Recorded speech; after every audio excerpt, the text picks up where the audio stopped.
Deer বন্ধুরা, আজকে যে পার্টিকুলার টপিকটা নিয়ে আমি ডিসকাস করব সেটা হচ্ছে poverty, the concept of poverty. তো পোভার্টি কি জিনিস? পোভার্টি হচ্ছে কোনো পার্সন বা ইন্ডিভিজুয়াল যখন তার মিনিমাল নিডস তার সোসাইটির স্ট্যান্ডার্ডে যখন সে ফুলফিল করতে পারবে না, তখন সে পোভার্টিতে পড়বে।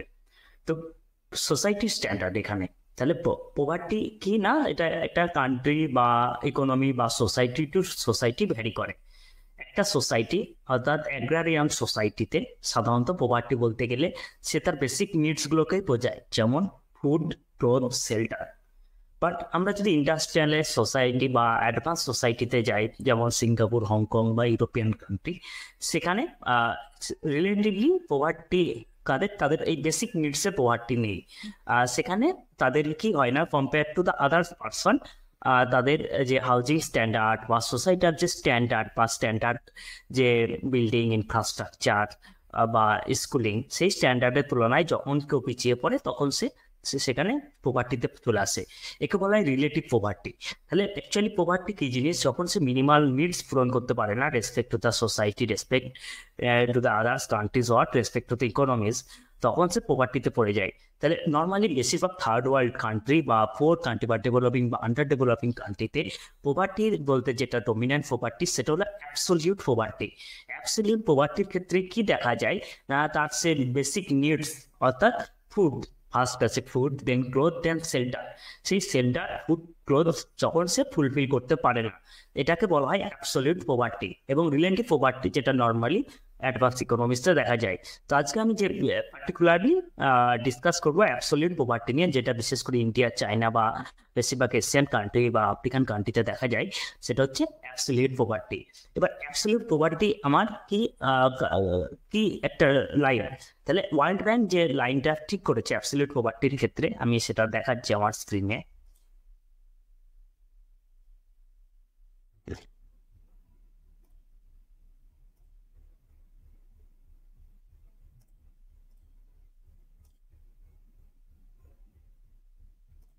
তাহলে এই যে ওয়ার্ল্ড ব্যাংক 2011-তে $1.90, অর্থাৎ $1.90 ফিক্সড করেছে যে পারচেজিং পাওয়ার প্যারিটির হিসাবে। পারচেজিং পাওয়ার প্যারিটি কি না, এটা কারেন্সির পাওয়ার কোনো কিছুকে পারচেস করার, এটা কান্ট্রি টু কান্ট্রি ভ্যারি করে।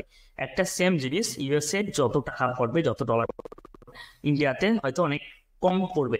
তাহলে ইন্ডিয়ার currency purchasing power greater than US dollar in US.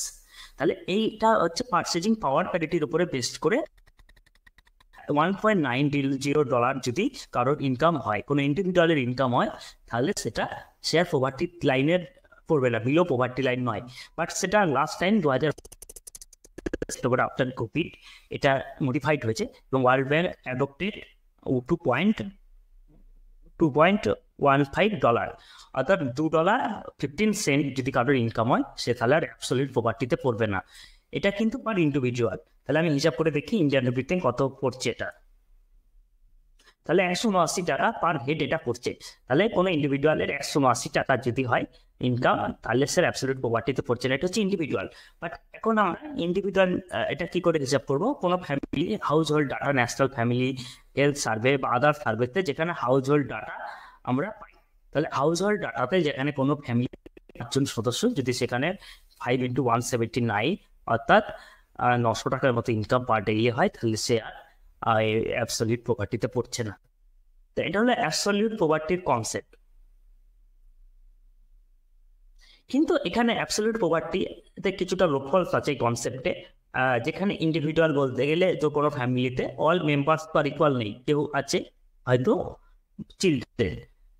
এখানে আবার আরেকটা কনসেপ্ট আছে যেটা নিউট্রিশন রিলেটেড কনসেপ্ট, যে আরবান এরিয়ায় 2000 কিলোক্যালোরি পার ডে যদি কেউ এনার্জি ইনটেক করতে পারে, তার এনাফ সাফিসিয়েন্ট ইনকাম যদি থাকে, যে 2000 রুপিজের 2000 কিলোক্যালোরি এনার্জি ইনটেক করতে পারছে, ক্যাপাসিটি আছে পারচেস করার, বা rural area 2400 kilo calorie energy intake করতে পারছে, তাহলে সে আবার পভার্টি নেই। এটা এনার্জি বেস মেজারমেন্টও আছে, বাট এই সার্চ মেজারমেন্টগুলো অনেকটা একটা ক্রিটিক্যাল, বিশেষ করে আনএমপ্লয়মেন্ট মেজারমেন্ট করা, পভার্টি মেজারমেন্ট করা একটা ক্রিটিক্যাল বিষয়।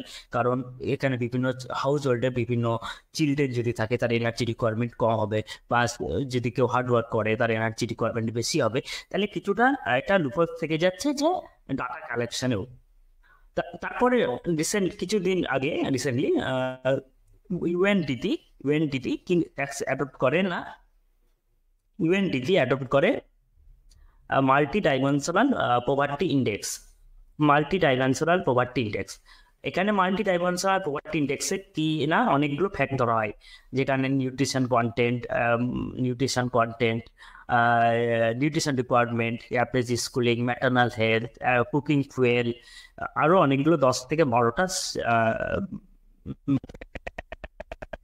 এর উপর এই পভার্টি মেজারমেন্টটা করা হয়, মাল্টি ডাইমেনশনাল পভার্টি ইন্ডেক্স এটাও পাবলিশ করে। তো দেখা যায় যে নর্মালি ইন্ডিয়া এবং চায়নাতে maximum number of poor people যারা বাস করে। তো সেকেন্ড পয়েন্টে আসি, কেন পভার্টি হয়ে যায়? সাধারণত পভার্টি কারণে হয়, পভার্টির হওয়ার নানা রকম কারণ আছে। ফার্স্ট যেটা হচ্ছে জেনেটিক লটারি বলতে গেলে, যদি আমি সাবকন্টিনেন্টে জন্মগ্রহণ না করি বা আফ্রিকায় জন্মগ্রহণ করি, যদি আমি ইউরোপিয়ান কান্ট্রিতে জন্মগ্রহণ করি, সেখানে আমার পভার্টির ট্র্যাপে পড়ার চান্সটা অনেকটা কম। তাহলে ফার্স্ট থিং, কেউ যদি জন্মগ্রহণ করে পোর কান্ট্রিতে, তাহলে তার পভার্টিতে ট্র্যাপে পড়ার চান্স বেশি। সেকেন্ড হচ্ছে আনএমপ্লয়মেন্ট কারণে পভার্টি হয়। কারণ আনএমপ্লয়মেন্ট কিসের কারণে আসে না? Lack of skill, lack of social infrastructure ইত্যাদির কারণে কেউ আনএমপ্লয়মেন্ট হয়ে যেতে পারে। তাহলে আনএমপ্লয়মেন্ট হয়ে গেলে সে তার পভার্টি ট্র্যাপে পড়া বেশি। 3 নম্বর যেটা হচ্ছে লো পেইং জব। এটা একটা স্ট্রাকচারাল প্রবলেম, কোনো ইকোনমি বা সোসাইটিতে কোনো একটা পার্টিকুলার জবকে লো পেইং জব, অর্থাৎ তাকে তুলনামূলক লো স্কিল এবং লো পেইং। তাহলে লো স্কিল বা লো পেইং হলে সে তার যে ফ্যামিলির যে ডেইলি ইনকাম রিকোয়ারমেন্ট সেটা সে ফুলফিল করতে পারছে না। তাহলে তার এনার্জি রিকোয়ারমেন্ট বা ইনকাম রিকোয়ারমেন্ট, যেটা পভার্টি লাইনের অ্যাভাব, পভার্টি লাইন হতে গেলে যেটা দরকার সে সেটা ফুলফিল করতে পারছে না, সাধারণত সে সেক্ষেত্রে পভার্টি ট্র্যাপে চলে আসতে পারে। 4 নম্বর হচ্ছে পুয়ার হেলথ কেয়ার। যদি কোনো কান্ট্রি পুয়ার হেলথ কেয়ার থাকে, সিস্টেম থাকে, তাহলে সেই দেশের ডিজিজ প্রবণ হওয়ার প্রবণতা বেশি। এবং কেউ যদি ডিজিজ হয় মানুষের, সেক্ষেত্রে তার কগনিটিভ ডেভেলপমেন্ট ঠিক মতো হয় না, ফিজিক্যাল ডেভেলপমেন্ট হয় না, তাহলে সে ওয়ার্ক করতে প্রবলেম হয় বা আদার কি রান করতে সে প্রবলেম ফেস করে, ফলে অটোমেটিক্যালি সে পভার্টি ট্র্যাপে পড়ে যায়। তাহলে অনেকগুলো কারণ আছে পভার্টির জন্য, সেখানে সোশ্যাল বা পলিটিক্যাল বিভিন্ন বিষয়, কান্ট্রির ইকোনমিক কন্ডিশন, আদার্স জিনিস সেক্ষেত্রে আছে।